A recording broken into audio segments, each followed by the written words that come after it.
Kaj morate vedeti, ko dajete embalažo na trg? Embalaža, ki prihaja na slovenski oziroma evropski trg, mora ustrezati tako imenovanim bistvenim zahtevam za embalažo. Bistvene zahteve za embalažo se nanašajo na zasnovo oziroma izdelavo ali sestavo embalaže, ki mora biti taka, da jo je možno ali večkrat uporabiti ali pa uporabiti ustrezno predelati.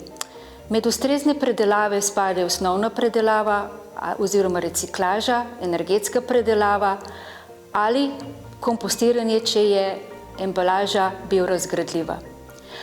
Proizvajalec, ki sledi standardom SIST EN 13427 do 13432, ustvari domnevo o skladnosti z bistvenimi zahtevami za embalažo.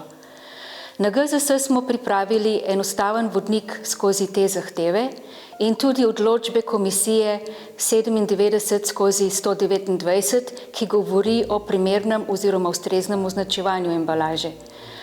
Do vodnika lahko dostopate tudi na naših spletnih straneh in ga pridobite v elektronski obliki. Vljudno vabljeni.